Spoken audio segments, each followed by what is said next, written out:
Recently iQOO ने mid range में दो तगड़े स्मार्टफोन लॉन्च करे हैं, iQOO Neo 10 और iQOO Neo 10R। इनके लिए हमें वन लाइनर कुछ कहना हो तो हम कह सकते हैं दोनों भाई दोनों तबाही। अगर आपको 30,000 के अंदर एक तगड़ा परफॉर्मेंस वाला फोन चाहिए तो आपको दोनों में से कौन सा लेना चाहिए, बिकॉज दोनों में काफी सिमिलरिटीज भी हैं। इस वीडियो का बहुत ही ज्यादा डिमांड आ रहा था। बेसिकली हम ये वीडियो बस इस मोटिव से बना रहे हैं कि आपको 5,000 ज्यादा लगा के iQOO Neo 10 लेना चाहिए या फिर 5,000 बचा के iQOO Neo 10R लेना चाहिए। अब ये जानने के लिए आपको बस एक ही काम करना पड़ेगा, इस वीडियो को लास्ट तक देखना है। इस दोनों ही फोन को आप देखोगे ना तो देख के ऐसा लगेगा कि दोनों ही फोन का डिजाइन काफी ज्यादा सिमिलर है, थोड़ा सा चेंज है बस कैमरा मॉड्यूल के अंदर। इसमें भी दो कैमराज है, इसमें भी दो कैमराज है, बट Neo 10 में ऐसा देख के लगता है कि चार कैमरा है, एक फ्लैश है और एक में तो भाई कुछ है ही नहीं, बट फिर भी ऐसा देख के लगता है कि 4 है। और इसे देख के ऐसा लगता है कि इसमें 3 कैमरा हो सकता है, बट एक्चुअली इसमें भी 2 ही कैमरा है। दोनों में ही रेस ट्रैक पैटर्न मिलता है, ऊपर में यहाँ पे Neo Power 2 Win लिखा हुआ है। दोनों में डिट्टो सेम है, बस फर्क है कलर का, एक ऑरेंज और एक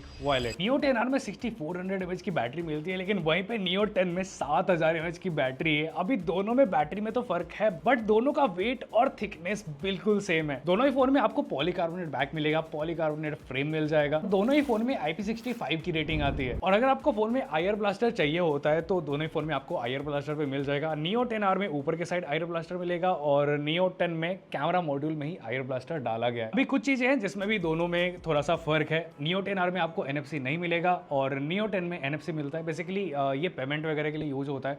आपके पास अगर डेबिट कार्ड है या फिर क्रेडिट कार्ड है, आप उसे फोन में ऐड करके रख सकते हो और इस फोन को POS मशीन पे टैप करके पेमेंट कर सकते हो। देन Neo 10 में Wi-Fi 7 का सपोर्ट है और Neo 10R में Wi-Fi 6 का सपोर्ट है। दोनों में भले Wi-Fi में आपको डिफरेंस मिल जाए, बट ब्लूटूथ दोनों का सेम है, ब्लूटूथ 5.4 मिलता है।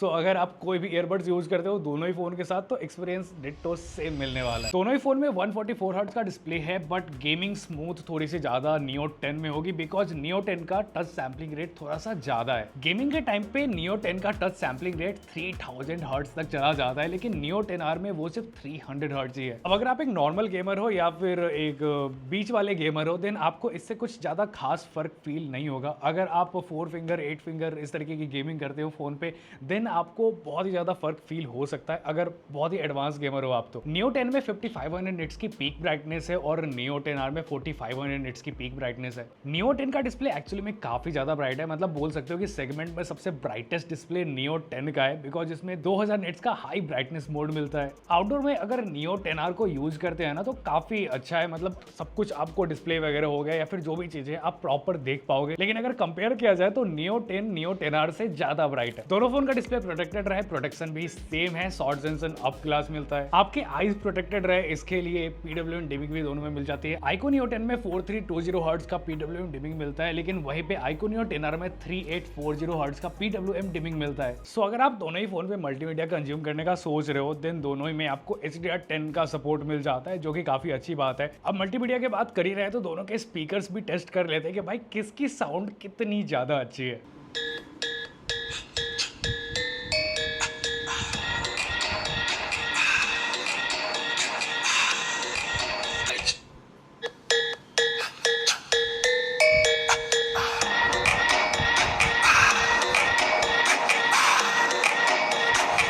अभी इस दोनों फोन के बीच सबसे तगड़ा जो डिफरेंस है वो है एक्चुअली में परफॉर्मेंस का। Neo 10 में Snapdragon 8s Gen 4 मिलता है, जो Snapdragon 8 Gen 3 से ज्यादा पावरफुल है और Snapdragon 8 Elite से थोड़ा सा कम पावरफुल है। इसमें गेमिंग के मामले में काफी मस्त अपग्रेड देखने को मिलता है और इसका मेन रीजन यही है कि Snapdragon 8 Elite का स्लाइस GPU यूज हुआ है। इतना ही नहीं, इस फोन में Q1 चिप में मिलता है जो Neo 10R में मिसिंग है, जिसके वजह से भी फ्रेम इंटरपोलेशन का थोड़ा सा Q1 चिप काम करता है, जिससे गेमिंग का परफॉर्मेंस इसमें थोड़ा सा ज्यादा बेटर मिलेगा। देन Neo 10R में Snapdragon 8s Gen 3 प्रोसेसर मिलता है। ये परफॉर्मेंस के मामले में Snapdragon 8 Gen 3 से थोड़ा सा कम पावरफुल है, बट फिर भी ये काफी अच्छा परफॉर्मेंस निकाल के देता है। अगर आप गेमिंग भी करते हो तो नो डाउट काफी तगड़ी गेमिंग आपको ये निकाल के दे सकता है। दोनों फोन गेमिंग के टाइम ठंडा ठंडा कूल रहे, इसके लिए दोनों में आपको VC कूलिंग मिलता है। Neo 10 में LPDDR5X अल्ट्रा रैम है, लेकिन वहीं पे Neo 10R में LPDDR5X रैम है और दोनों ही फोन में UFS 4.1 स्टोरेज टाइप मिलता है। वैसे आप लोगों ने अब तक सब्सक्राइब नहीं कर रखा है तो भाई सब्सक्राइब बटन नीचे दिख रहा होगा, दबा दो और हम अभी नेक्स्ट बात करते हैं दोनों ही फोन के कैमरे की। अब आते हैं इसके कैमरे पे। मैं लिटरली ये जान के शॉक हो गया कि दोनों ही फोन में डुअल कैमरा सेटअप है। 50 मेगापिक्सल का f1.79 सोनी IMX82 वाला मेन कैमरा लेंस है और 8 मेगापिक्सल का अल्ट्रा वाइड लेंस मिलता है और फ्रंट कैमरा 32 मेगापिक्सल का है। दोनों ही फोन बैक एंड फ्रंट में 4K 60 fps में वीडियो रिकॉर्डिंग सपोर्ट करते हैं। अभी Neo 10 से फोटोज वीडियोस थोड़े से बेटर हो सकते हैं, ऐसा चांसेस है जो आपको आगे फोटो सैंपल्स में देखने को मिलेगा,